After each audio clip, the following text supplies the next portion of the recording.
Hola familia, buenos días. ¿Cómo están? ¿Sí? Nosotros estamos muy contentos de poder estar aquí otra vez en esta mañana. Ya me pusieron el reloj ahí, espero que no empiece a contar el tiempo. Cuando empiece a contar ya empiezo a correr. Porque ya me conocieron la otra vez, entonces ya me van a poner el reloj allá arriba. Está bien.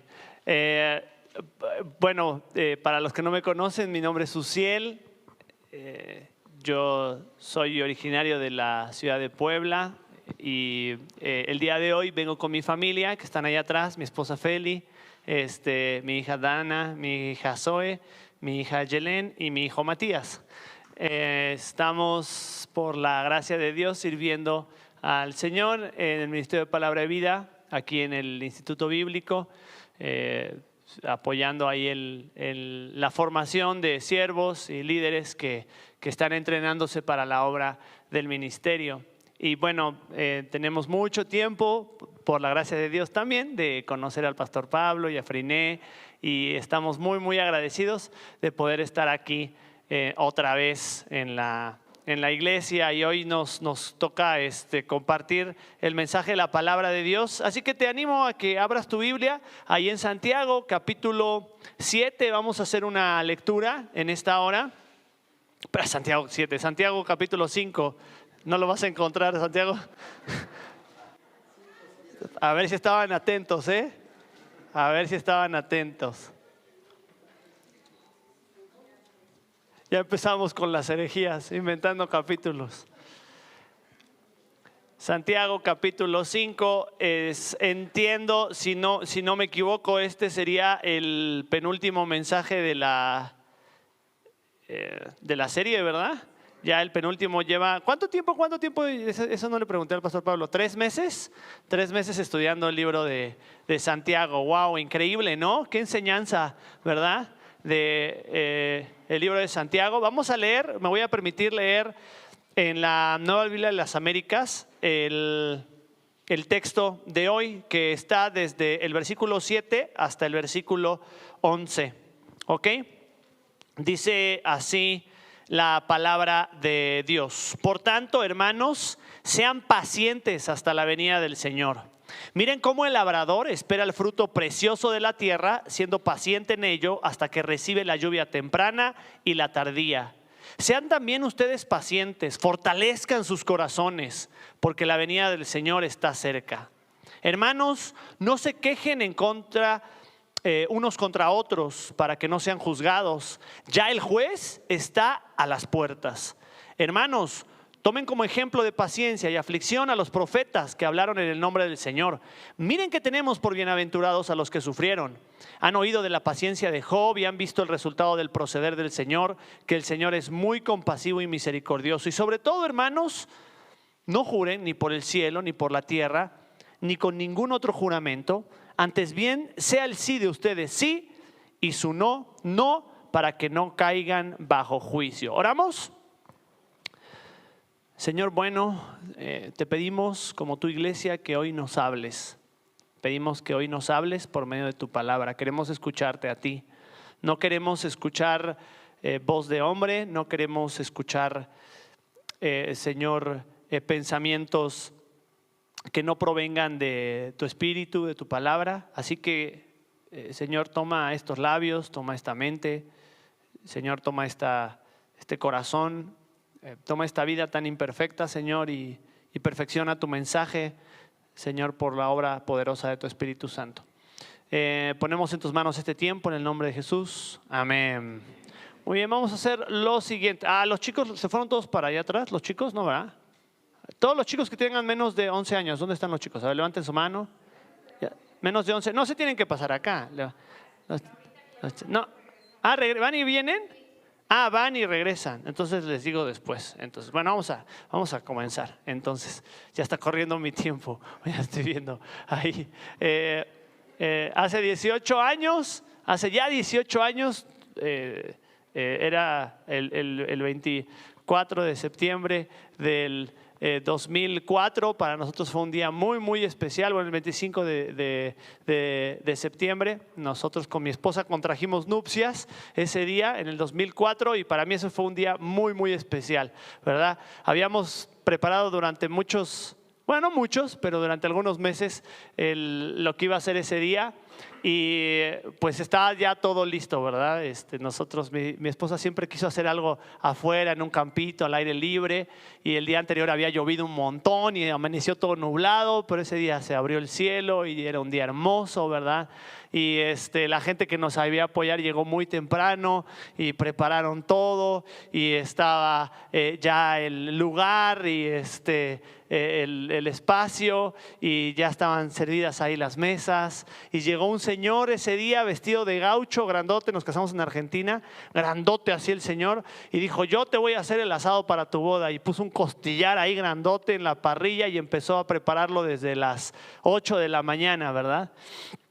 Y llegó la hora de la ceremonia, solamente faltaba una pequeña cosita, un pequeño detalle: la novia. Y dijimos, bueno, pues que la esperamos, ¿verdad? Pues, ¿qué vamos a hacer? La esperamos un ratito, unos 10 minutos, 15 minutos, 30 minutos, 40 minutos. Y ahí sí dijimos, bueno, acá ya, ¿qué pasa? Algo pasa, ¿verdad? Entonces ya yo me paré, había un montículo ahí cerca del saloncito, ¿verdad? Donde se podía ver la carretera y la entrada. Y estaba yo ahí. Y muy, muy, muy ansioso, ya me estaba yo poniendo ansioso, ¿verdad? Entonces llegó el pastor que había fundado la iglesia de mi esposa, ¿verdad? Y llegó, se acercó, me abrazó, me dijo: tranquilo, tranquilo, dice. Si algo hubiera pasado, ya nos hubiéramos enterado, y no te preocupes, ¿verdad? Y estaba yo así pelando el ojo hasta que ya pudimos ver llegar el coche. Ya estaba todo listo, ¿verdad? Y fue un día fantástico, increíble, ¿no? Y sabes que pensaba yo un poquito en lo que significa aprender a esperar. Es difícil cuando no tienes, cuando ya los recursos se te acaban y lo único que te queda pues es eso, literalmente esperar, ¿no? El texto que nos congrega el día de hoy tiene mucho que ver con la importancia de aprender a ejercitar la paciencia. Quizá la paciencia es una de las virtudes que más trabajo nos cuesta desarrollar, porque literalmente vivimos corriendo todo el tiempo y necesitamos estar haciendo algo. Y si no estamos resolviendo un problema, estamos preparándonos para el siguiente. Pero de repente hay momentos en nuestra vida que demandan esperar, ¿verdad? Y a veces cuando nos toca esperar, tenemos la capacidad de esperar quizá 1 o 2 minutos, pero más de eso ya es demasiado, ¿verdad? Estar en una fila, sentarse literalmente en una sala de espera, es frustrante, ¿verdad? Y bueno, cuando nosotros vemos la realidad de lo que enseña el texto de la Biblia en el libro de Santiago, bueno, la verdad es que sí tenemos que decir que la realidad de que estas personas estaban experimentando sí es diferente a la que nosotros vivimos en el cristianismo en nuestros días. Estos cristianos estaban sufriendo persecución, injusticias, pobreza y rechazo. Y Santiago tiene una palabra muy fuerte de exhortación en relación a dónde debería estar puesta su mirada en ese momento, ¿no? Y de ahí la importancia de aprender a desarrollar paciencia. El texto vamos a ver en esta hora, muy sencillo, vamos a ver cómo Santiago desarrolla en este pasaje que leímos en este momento el fundamento de la paciencia, algunos ejemplos de paciencia y el consejo para poder desarrollar paciencia. Así que el bosquejo de hoy es muy sencillo, es el fundamento de la paciencia, los ejemplos de paciencia y el consejo para desarrollar paciencia. Vamos a comenzar con el fundamento. Después de a los ricos, que fue el mensaje de la semana pasada, versículo 1 al versículo 6, hablando a los ricos que ponían su esperanza en las riquezas, ¿verdad? Se voltea y ve quizá a los que no estaban tan favorecidos, y viene una exhortación fuerte a aquellos que estaban sufriendo, ¿no? Y Santiago inicia esta última sección del libro con un recordatorio vital, importantísimo para todo creyente. Y el tema aparece ahí desde el versículo 7. tengan paciencia hasta la venida del Señor. Toda su línea de pensamiento que vamos a hablar ahora tiene que ver con estas dos ideas, la paciencia y la venida del Señor. Acuérdate, estos cristianos están pasando por serias dificultades. Así comienza el libro. A todas las tribus que están en la dispersión, ¿verdad? ¿Qué quiere decir eso? No es que estaban dispersas por gusto. No es que dijeron, no está padre aquí Jerusalén, vámonos a vivir ahí a ver a quién sabe dónde en medio de Asia Menor. No. La persecución y las adversidades les habían obligado a salir del lugar en donde estaban y les estaban llevando a una situación de profunda opresión y aflicción y siendo objeto de violencia injusta. Y Santiago les exhorta a mirar aún lo que está por venir. Y el primer recordatorio que vamos a ver hoy tiene mucho que ver con esta idea de la venida del Señor, hasta la venida del Señor.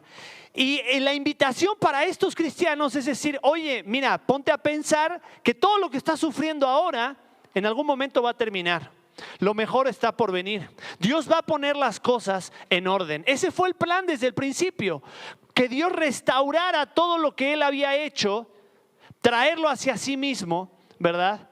Y las tristezas, las angustias, los dolores habrían de cesar. Cuando la opresión, las injusticias, la aflicción acabarían. Y en realidad esto no está en nuestras manos. Miremos el mundo que nos rodea.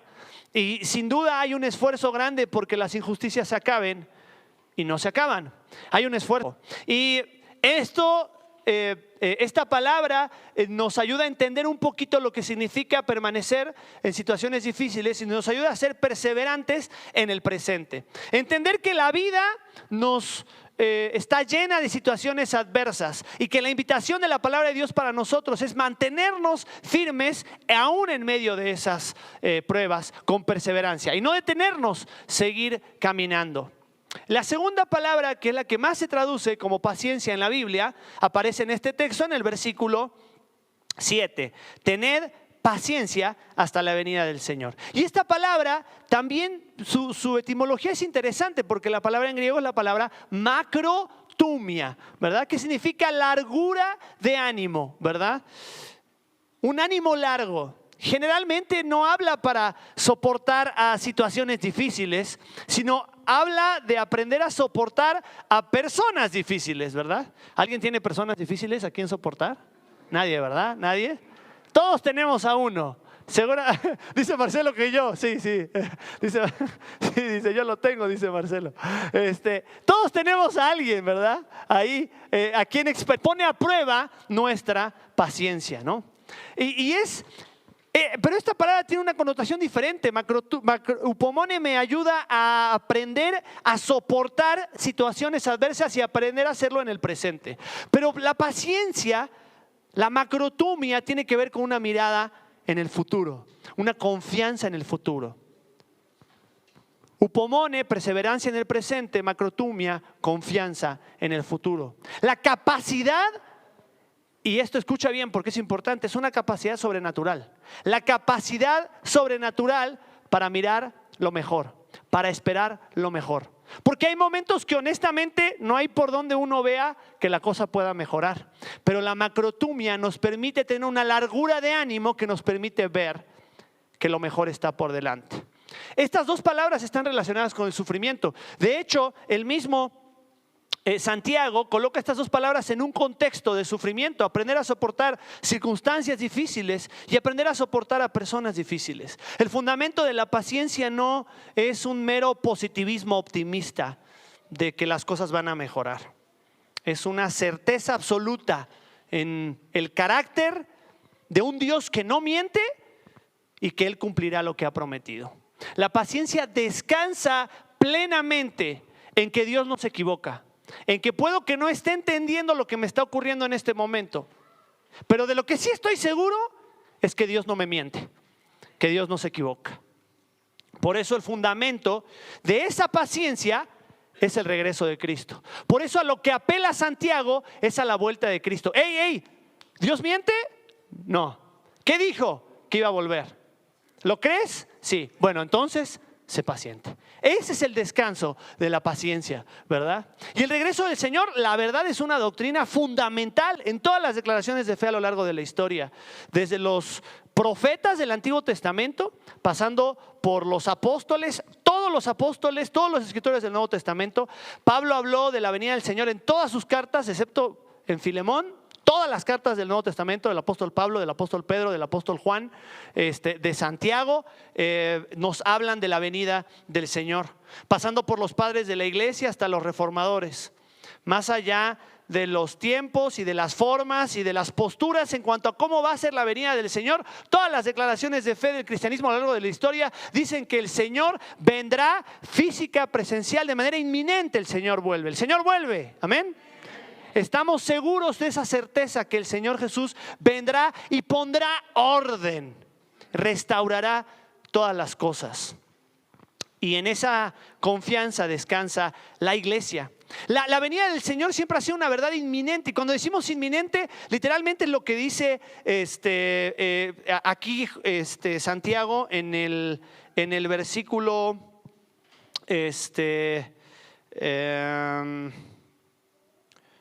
o 9, cuando dice no seáis condenados, he aquí el juez está delante de la puerta. Esta idea era un hebraísmo que se utilizaba para hablar de algo que estaba ya cerquita, ¿verdad? Nosotros utilizaríamos a la vuelta de la esquina, diríamos nosotros, ¿verdad? Lo que Santiago le está diciendo a estos cristianos: hey, tranquilos, esperen, está acá a la vuelta de la esquina, ¿verdad? Oye, Santiago, llevamos ya 2000 años, ¿no? Me parece que no. Ese a la vuelta de la esquina me parece que ya pasó un ratito, ¿verdad? Pero no, sabes que siempre esta idea de la venida del Señor ha sido con esa sensación inminente, de inminencia. El Señor está cerca, no falta nada. Y es una verdad sobre la cual el cristianismo ha descansado desde los tiempos. Desde que el Señor Jesús ascendió al cielo y los ángeles estaban ahí, le dijeron a los discípulos: ¿qué están haciendo acá? ¿Ya lo vieron irse? Bueno, va a volver. Desde ese momento los ángeles decían: ya vuelve, ya regresa. Y ha sido siempre esta idea de inminencia. El Señor vuelve pronto. Ahora, ¿qué pasó, Señor? ¿Cómo que pronto? Ya pasaron 2000 años. No se trata de una cuestión en la que nosotros podamos medir el tiempo en relación a cómo lo mira a Dios. Dice Pedro, para nosotros un día es como 1000 años y 1000 años es como un día. En el reloj de Dios el tiempo opera de una manera muy diferente. Y siempre la iglesia a lo largo de la historia ha tenido que vivir con este anhelo constante de que el Señor regresa. Entender que hay una realidad presente sobre la cual estoy viviendo, pero que lo mejor está por venir. Amén. La paciencia forma parte del fruto del Espíritu. Cuando el apóstol Pablo les dice a los Gálatas: mas el fruto del Espíritu es amor, gozo, paz, paciencia. Y esta palabra paciencia no es upomone, porque Dios no está bajo circunstancias difíciles, Dios no se coloca bajo prueba, sino que es largura de ánimo, macrotumia, porque Dios sí tiene que soportar a personas difíciles, como a ti y a mí, ¿verdad? Y es el resultado. Este tipo de paciencia es el resultado de la obra sobrenatural del Espíritu Santo en nosotros. No es algo que tú puedas producir por ti mismo. A diferencia de upomone, la macrotumia es un atributo de Dios, un atributo que decide compartir con nosotros y que tú sin el Espíritu Santo no puedes experimentar. Y seguramente en algún momento ha habido alguien en tu vida que es difícil de soportar, ¿verdad? Bueno, seguirá siendo difícil de soportar. Quizás está imposible de soportar si no permites que la obra de Dios opere en tu vida y el Espíritu Santo te transforme y te permita tener esa largura de ánimo como la tiene Dios. De hecho, cuando los autores del Antiguo Testamento describían a Dios, solían hacerlo de una manera a través de algunos atributos muy específicos. Por ejemplo, fíjate ahí en Éxodo capítulo 34 versículo 6. Entonces dice, cuando el Señor pasó por delante de Moisés y Moisés dijo: el Señor, Dios compasivo y clemente, lento para la ira y abundante en misericordia y verdad. ¿Sabes lo que significa esa idea? Lento para la ira. Lento para la ira. Es una traducción, en realidad es un hebraísmo que significa, que en hebreo transliterado es largo de nariz. Esa es la expresión en hebreo, largo de nariz. De hecho, cuando una persona se dice que se enoja, la expresión para estar airado es nariz roja, ¿verdad? ¿Por qué? ¿Alguna vez has visto a alguien muy enojado? Bueno, ¿qué es lo que hacemos cuando estamos muy enojados? ¿Verdad? Es esta idea de la nariz roja. Entonces, cuando hablaban de lento para la ira, la expresión es largo de nariz, ¿verdad?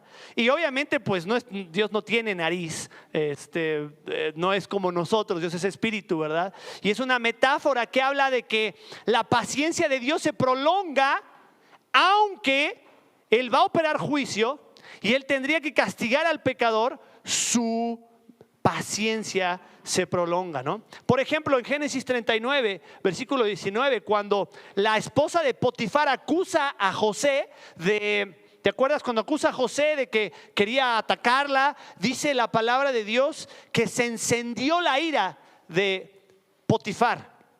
Esa expresión, se encendió su ira, literalmente se le enrojeció la nariz, ¿verdad? Su nariz se puso caliente, ¿verdad? Y es interesante que cuando la palabra de Dios utiliza esta expresión, la utiliza también en el libro de Proverbios y dice, por ejemplo, la cordura del hombre o la discreción del hombre le hace lento para la ira, hace que su nariz sea larga, ¿verdad? Dice, y su gloria es pasar por alto la ofensa. Una persona que es lenta para la ira, o sea que no se enciende rápidamente, es porque ha aprendido a desarrollar una habilidad sobrenatural que proviene de Dios. Ahora, esto no quiere decir que no te indignes. Te hago una pregunta, ¿Dios se indigna con la injusticia? ¿Dios se indigna con la maldad? ¿Dios se indigna con la violencia? ¿Y por qué Dios no hace nada? Y dice, espera. No quiere decir que tengamos que cruzarnos de brazos, porque la paciencia no es cruzarnos de brazos y decir, bueno, pues ya que le puedo hacer, ¿verdad? No, está hablando de una capacidad de cuando llega el momento en nuestra vida en el que ya no hay nada más que hacer, y vamos a ver algunos ejemplos de eso, ¿no? Dios se indigna con la injusticia y la opresión en este mundo, pero Él es paciente. Y Pedro toma esta idea en relación a la venida del Señor también, y dice la Escritura, el Señor no retarda su promesa como algunos la tienen por tardanza, ¿verdad? Sino que Él es, ¿qué dice la Biblia? Él es paciente. Él tiene macrotumia, ¿verdad? Él tiene largura de ánimo, ¿verdad? Él es lento para la ira, no queriendo que nadie perezca. ¿Por qué, Señor, retardas tu promesa? Porque mi promesa de la venida va a venir también junto con la justicia y con el juicio del pecador. Y Dios no quiere que nadie se pierda, sino que todos procedan al arrepentimiento. Así que te decía yo que la paciencia no es un pretexto para quedarnos cruzados de manos y decir, pues ya, ¿qué le vamos a hacer, verdad? La paciencia es una certeza de las cosas que yo no puedo cambiar, pero que Dios las va a poner en su lugar, en su momento, en su tiempo. Mientras tanto, Dios me llama a mí y a ti a ser fiel a lo que Él nos ha llamado a hacer hoy. Y entonces la venida del Señor coloca un peso importante en las prioridades del discípulo. Nuestra perspectiva cambia. Si yo entiendo que el Señor está a la puerta, ¿sabes qué es lo que hacemos? Lo que hacemos con cualquier persona que está por llegar a nuestra casa de visita, ¿verdad? ¿Qué es lo que haces cuando viene alguien de visita, verdad? Las mujeres, ¿qué hacen cuando la esposa dice, órale, apúrate, ¿verdad? Vamos a limpiar y vamos a dejar todo, no, saca eso de ahí y arregla, y a los niños arreglen su cuarto y acomoden las cosas, que ya va a llegar el pastor Pablo, ¿verdad? Acomoden todo ahí, nada, no queremos ver nada, ¿verdad? Ahora, hay una sensación de decir, está aquí a la puerta, está aquí a la vuelta de la esquina, me preparo, ¿verdad? Y cuando llega el pastor, no es cierto, no llega. Cuando llega el pastor a visitarte, llega un hermano, llega una visita ahí a verte a la casa, y tú dices, pásale, ¿verdad? Te estábamos esperando. Está a la puerta. Si viene hoy, ¿estás listo? ¿Estás preparado? ¿Está la casa barrida? ¿Está la casa en orden? ¿Está todo limpio? Está a la puerta, ¿eh? El Señor viene. Y la venida del Señor coloca este peso importante. Fíjate cómo lo planteaba Pablo, y espero poder hacerlo en poquitos minutos, porque es una verdad bien interesante. En 2 Corintios, acompáñame ahí rápido, vamos a ver 3 versículos en 2 Corintios. El primero está en el capítulo 1 y te lo voy a leer en el versículo 8. Dice, porque no queremos que ignoren, hermanos, acerca de nuestra aflicción, sufrida en Asia. Pablo tiene que hablarles a estos cristianos en Corinto de lo que él había padecido por causa del evangelio. Y dice, porque fuimos abrumados sobremanera.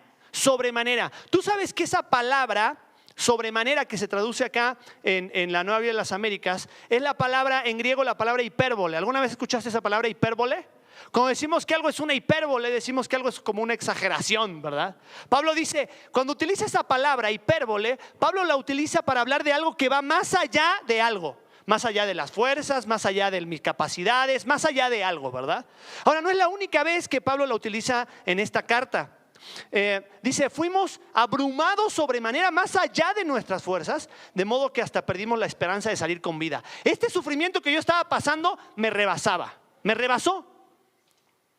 Y te pregunto, ¿a ti alguna vez has sentido esa hipérbole en tu vida? Que ya hasta aquí llegué, hasta acá, ¿verdad? Ya no doy más, ni de fuerzas, ni de ganas, ni de ánimo, ¿verdad? Eso es lo que está diciendo Pablo. Pero espérate, mira, fíjate el versículo, capítulo 4, versículo 7.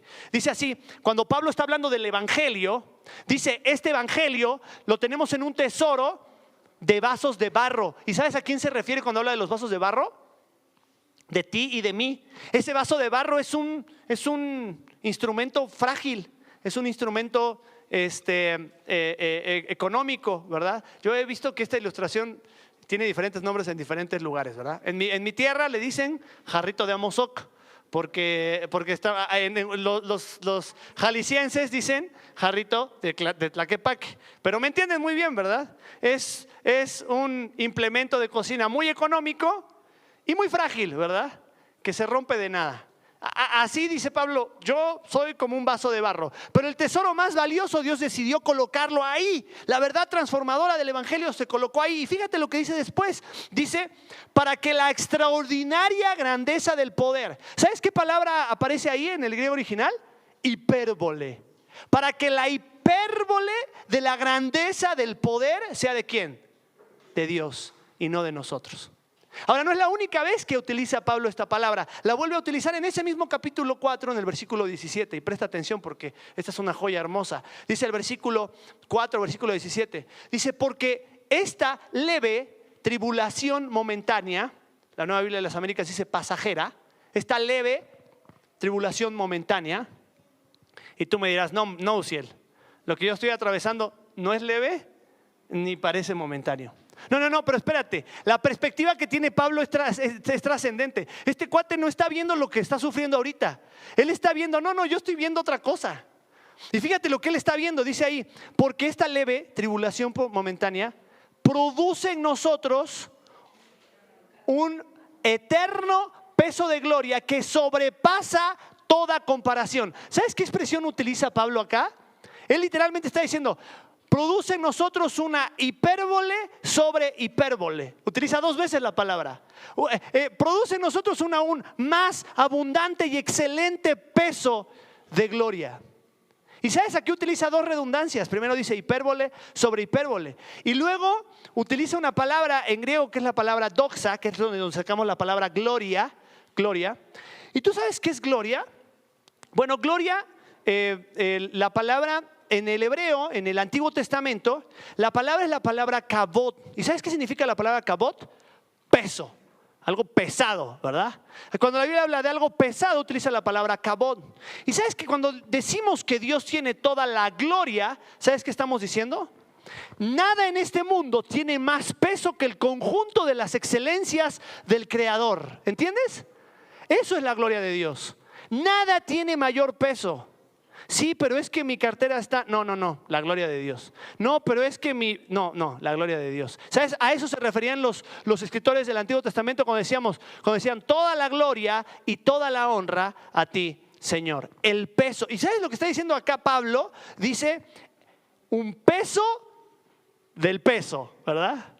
Entonces la perspectiva de Pablo dice, no, esta tribulación no es nada, porque yo estoy viendo el tremendo peso de la gloria de Dios. El Señor Jesús vuelve.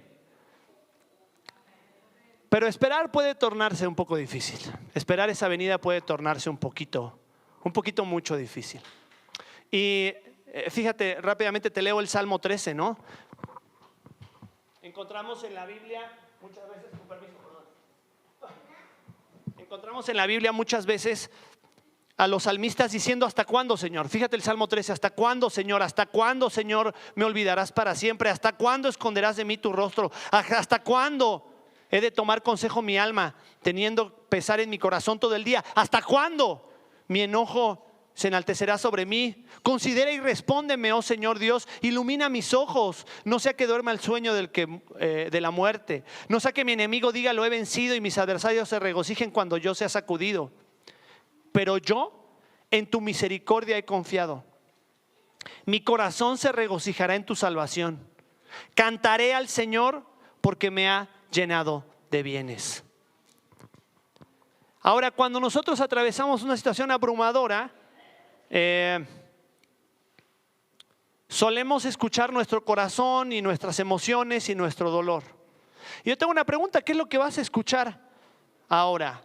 ¿Tu corazón, tus emociones, tu dolor? ¿O vas a optar por aguantar y confiar en la definitiva fidelidad de Dios y la bondad soberana para tu vida? Mira, el problema de nuestra falta de paciencia, como lo dice el Salmo 13, es que aunque Dios nos ha llenado de bienes, nuestra mente y corazón están constantemente enfocados en los males. Dice ahí, el salmista hace este ejercicio para sí mismo. Dice: ¿hasta cuándo, Señor, que yo no veo la luz? Pero después se acuerda y dice: no, Señor, me has llenado de bienes. Me has llenado de bienes. Fíjate el conteo que acabamos de hacer hace un momento. Y si pudiéramos contar, son tantas maravillas como personas aquí y no acabaríamos, dice la Escritura. No terminaríamos, ¿verdad? Claro, cuando la aflicción y la preocupación y el afán ganan lugar en nuestra mente, es imposible ver los bienes. Solamente nos permitimos ver los males. Las pruebas, aflicciones y carencias de esta vida pueden hacer que nuestro ánimo decaiga, sin duda, pero nuestra esperanza en la restauración completa es lo que nos sostiene. Es la esperanza que ha sostenido a cada generación de creyentes a lo largo de la historia. Ahora vamos a ver los ejemplos. Ya vimos el fundamento, vamos a ver los ejemplos rápidamente. Santiago nos da 3 ejemplos. Primero nos dice ahí en el versículo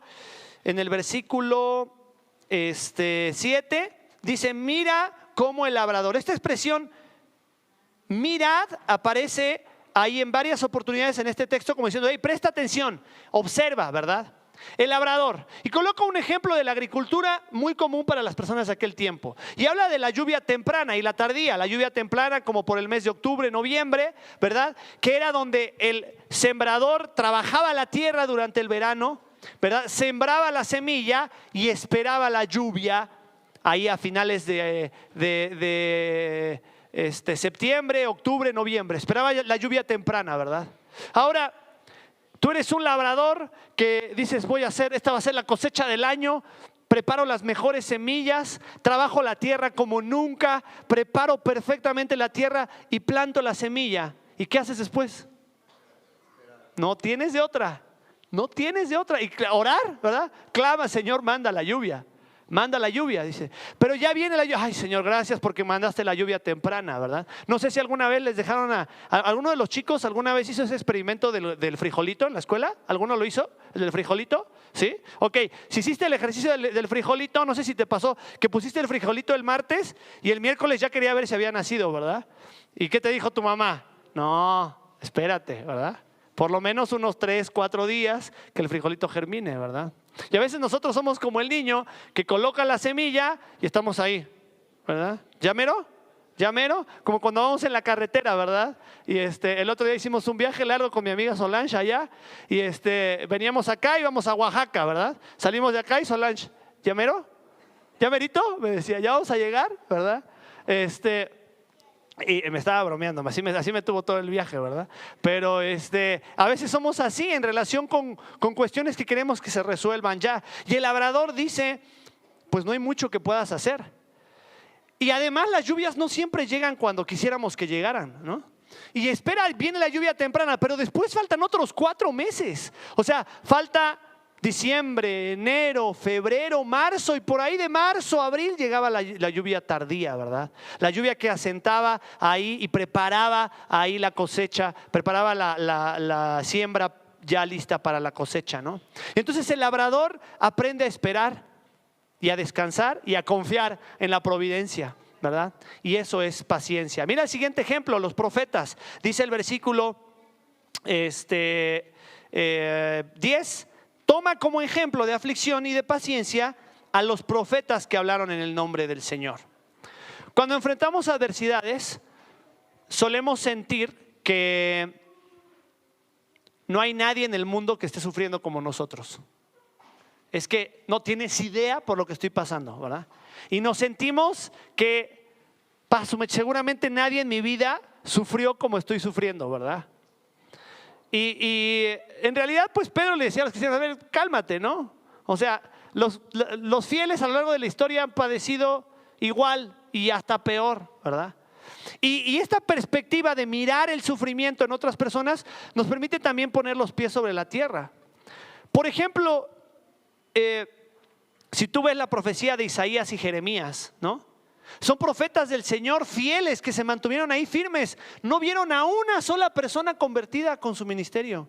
No vieron a una sola persona. Llega un momento, Jeremías le dice, ya estoy harto, Señor, ya basta de esto.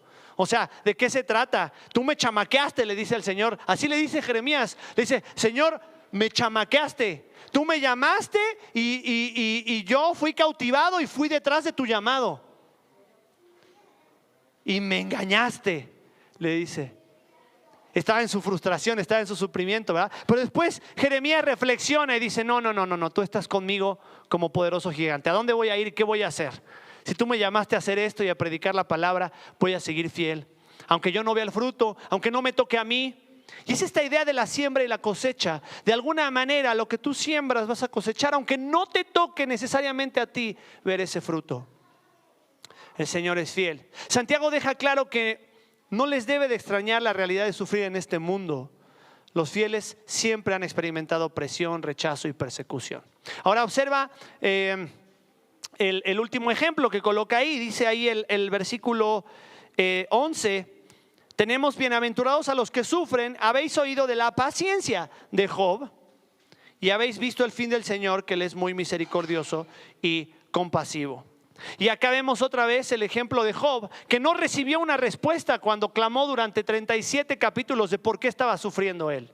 Señor, ¿por qué me está pasando esto a mí? ¿Verdad? Y no vemos una respuesta clara de parte del Señor para con Job. Dios guardó silencio. Pero mira que Job tuvo que lidiar también, no solamente con una situación difícil, Job tuvo que lidiar con gente difícil, ¿verdad? No sé si has visto, pero que los amiguitos que llegaron a consolar a Job, ya Job estaba así como que, no muchachos, si quieren no hay problema, pueden irse a sus casas, atender a sus familias, porque estoy bien, ¿verdad? O sea, la verdad es que los amigos estaban tratando de ver un problema teológico y tratar de demostrar que Job en realidad, date cuenta que tú estás mal, de algo tienes que arrepentirte, ¿verdad? Y sus amigos tenían el firme propósito de demostrarle que era culpable. La Nueva Traducción Viviente traduce este versículo diciendo, al final el Señor fue bueno con él porque el Señor está lleno de ternura y de misericordia. Ahora, quiero hacer algo, lo iba a hacer hace rato con los chicos pero no estaban. A ver, chicos, los que tengan menos de 10 años, ya llegaron, ya están todos. Párense tantito, ayúdenme con esto, porque esto lo tenemos que recordar todos, ¿verdad? Vamos al versículo 8. Vamos al versículo 8. Chicos, ayúdenme ahí donde están, porque si no, no vamos a poder recordar todos el versículo, ¿verdad? Vamos a repetir esta frase, como aparece en la pantalla. Vamos a hacer los ademanes para recordarlo, está muy, muy fácil. ¿Están conmigo? Van a repetir la frase después de mí. ¿Están listos? Dice así, sean también ustedes pacientes. ¿Listos? Sean. Muy bien, ahora otra vez. Sean también, fortalezcan sus corazones. Otra vez, fortalezcan sus corazones. Porque la venida del Señor está cerca. Muy bien, ahora otra vez, pero solitos. ¿Están listos? ¿Sí? Los escucho, yo no voy a decir nada, los escucho. ¿Están listos? 1, 2, 3. Sean también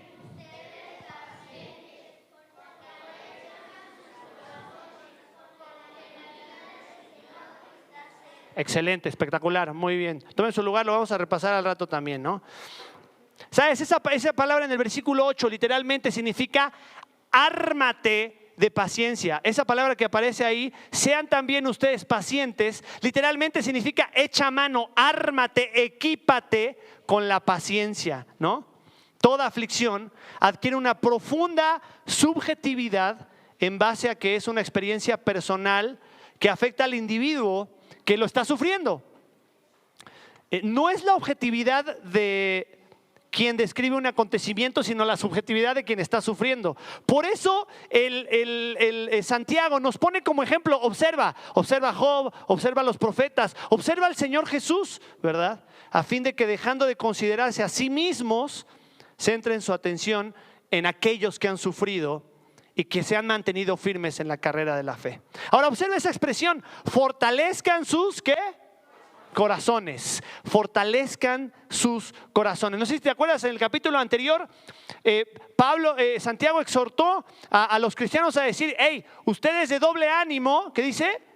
Purifiquen sus corazones. Ya les había dado una exhortación, porque hablaba de una persona que está con la mente en dos lugares, ¿verdad? Con un ojo al gato y el otro al garabato, ¿verdad? Y quieren tener un pie en las cosas de Dios, pero toda mi ansiedad y mi preocupación y mi afán están de este lado, ¿verdad? Y Santiago les dice, no, ustedes que están así de doble ánimo, purifiquen. Literalmente les dice, pasen por el cernidor de Dios y limpien lo que tienen que sacar de su vida. Hay cosas que están en tu corazón que no deberían de estar y por eso estás como estás.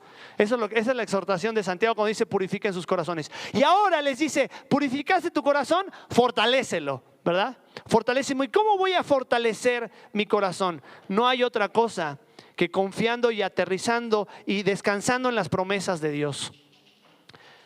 A través de la comunidad de la fe, dejándonos guiar por su Espíritu Santo, aprendiendo a descansar en Él. Los recursos de gracia, pues, que Dios nos ha dado, su palabra, su Espíritu Santo, su iglesia, fortalece tu corazón, que tus emociones y anhelos encuentren un cauce correcto. Nuestras emociones nos juegan una mala pasada muchas veces. Nuestras emociones nos llevan a distorsionar la realidad. Nuestras emociones no nos permiten ver con objetividad. Y la idea de Santiago acá es no dejarnos llevar por las emociones del momento.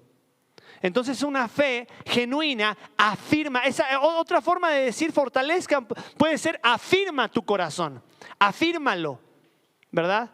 El eslogan de la iglesia que dice firmes, ¿no? Sobre la roca, y es esta idea de encontrar un fundamento. No está hablando simplemente de que digas échale ganas, no, coloca tus anhelos en donde deberían de estar. Esa es la única forma que tu corazón va a encontrar descanso. Entonces ya vimos los ejemplos, ya vimos el fundamento, vamos rápido al consejo. Y este está bien fuerte en el versículo 9. Dice, hermanos, no os quejéis unos contra otros para que no seáis condenados. La queja es una de las manifestaciones de la impaciencia y de la insatisfacción. La impaciencia puede llevarnos, la impaciencia suele llevarnos a la recriminación. ¿Por qué estoy pasando esto? ¿Por qué no te dejas de estas tonterías? ¿Por qué me sigues haciendo esto? Y casi siempre esa recriminación es contra el primero que tenemos enfrente, ¿verdad? A alguien me agarró en mis 5 minutos de impaciencia y ya tuvo que aguantar todas las que venía yo trayendo, ¿verdad? Y el verbo traducido aquí como quejarse puede también ser traducido como gemir, murmurar, suspirar, lamentarse. No está hablando de un ejercicio de, por ejemplo, cuando estás en un lugar y tienes un mal servicio y de casualidad tendrán algún buzón de quejas. Y a ver, ¿dónde está el buzón de quejas? Mire, lamentablemente tengo que comentarle que el servicio que me acaban de dar no ha sido del todo satisfactorio. Y le voy a explicar mis razones. No, cuando tenemos problema con la gente no hacemos eso. No está hablando de esa queja Santiago. Santiago literalmente está hablando de una expresión física que va acompañada de la nariz roja, ¿verdad? Murmuración, queja, lamento, ¿verdad? Y está cargada de un nivel de amargura y resentimiento que lastima nuestros corazones y aquellos sobre quienes las descargamos. Expresiones como estoy harto, me tienes cansado, no lo soporto, pueden llegar a formar parte de nuestra frustración en medio de las dificultades que enfrentamos en nuestra vida. Una de la realidad que tiene que vivir este mundo caído es tener que lidiar con gente caída. Y te va a tocar lidiar con gente difícil. Probablemente esa persona difícil esté en tu casa, bajo tu techo, ¿verdad? Personas que prueban nuestra paciencia hasta el límite.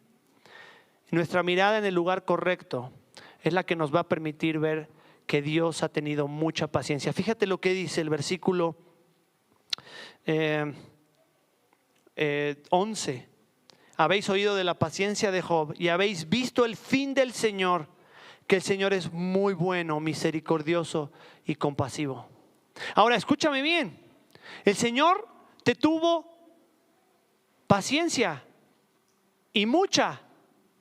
El Señor me ha tenido mucha paciencia a mí. El Señor ha sido bueno conmigo y me ha tenido paciencia y te ha tenido paciencia a ti también.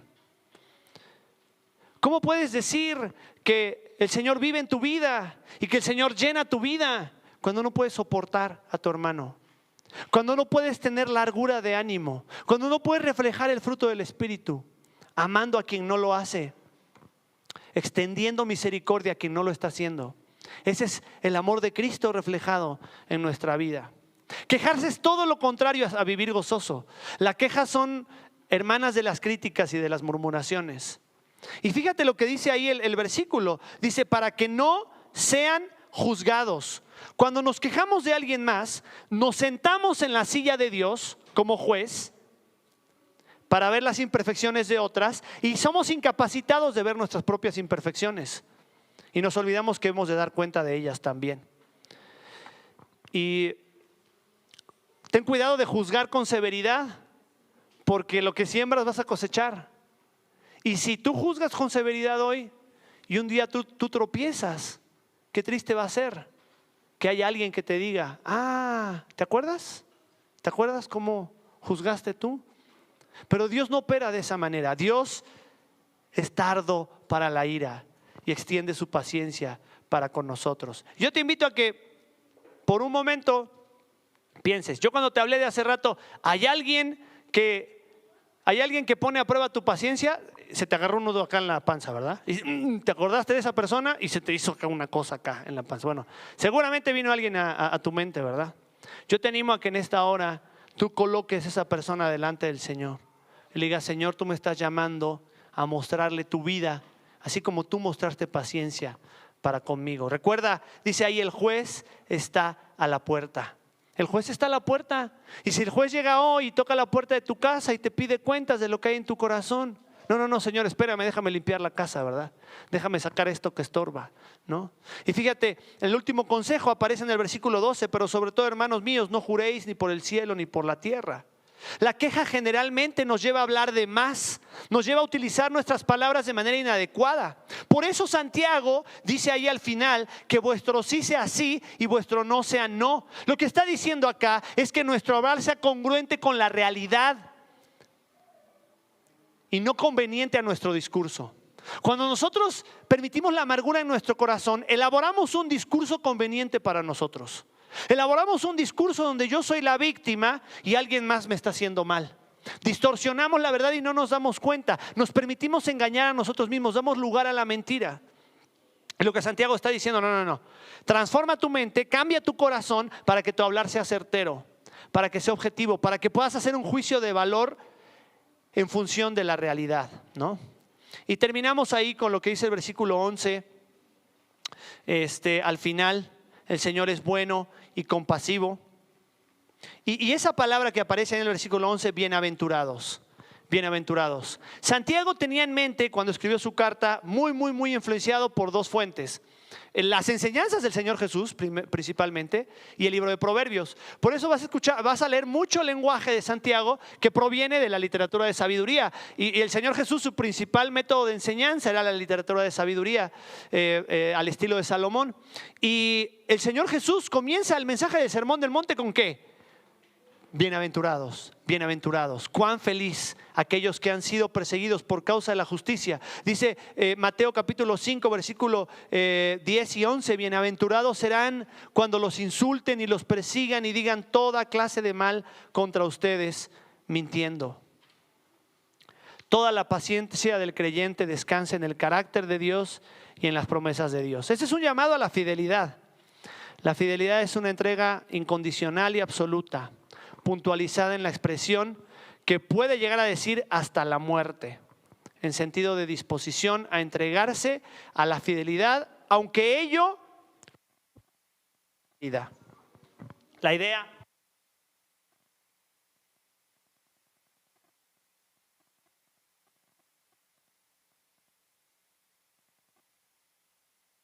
inclusive aunque tenga que morir. ¿Sabes a qué se refiere eso? Que los primeros cristianos sabían que tenían que ser fieles. Pedro le dice a los cristianos en la dispersión: estad siempre preparados para presentar defensa de vuestra fe. Y los cristianos decían: si yo comparto mi fe me matan, ¿no? Ahora decimos, bueno, si yo comparto mi fe me hacen bullying o se burlan de mí. No, allá era, si yo comparto mi fe me matan, ¿no? Y este es un desafío de fidelidad, descansando el que el Señor vuelve pronto y de que su palabra es certera. Chicos, vamos a ponernos de pie a decir el versículo una vez más. ¿Me ayudan? ¿Se acuerdan cómo empezaba? Santiago 5, 8. Santiago 8, ¿ok? Fuerte. Sean también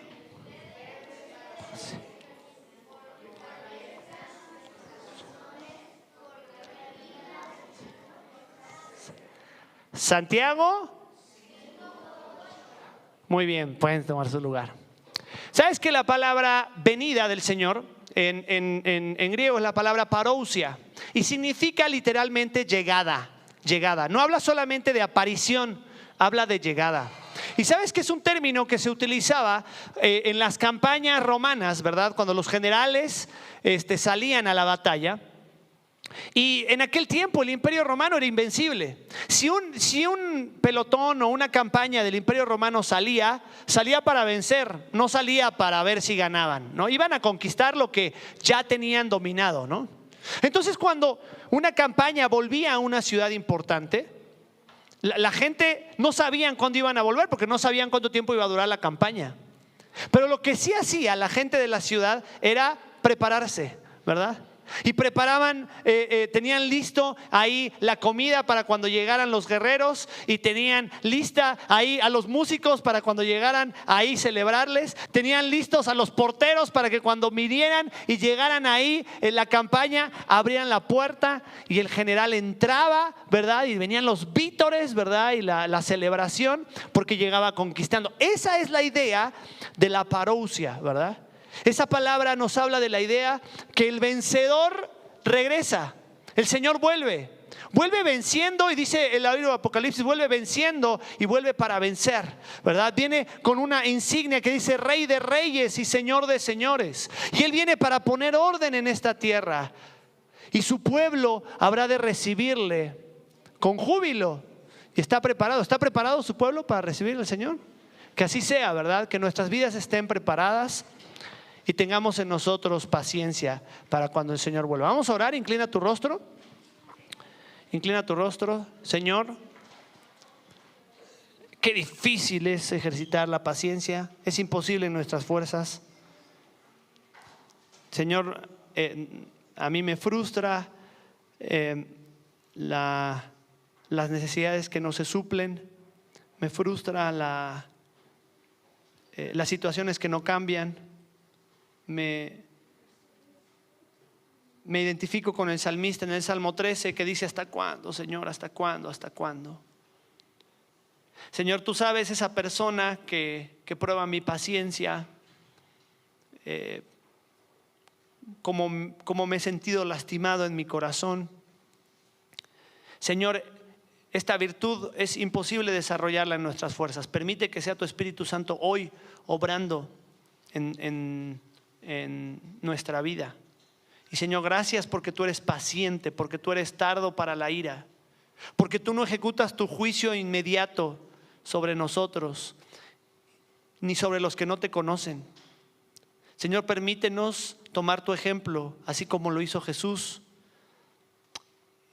que por el gozo puesto delante de él sufrió la cruz y menospreció el oprobio. Y si en esta hora no has experimentado ese perdón de Dios que proviene por la obra de la cruz, yo quiero animarte a que puedas venir delante del Señor. Mira, el Señor vuelve pronto y te va a pedir cuentas. Y lo que necesitas hacer para estar listo es estar a cuentas con Dios.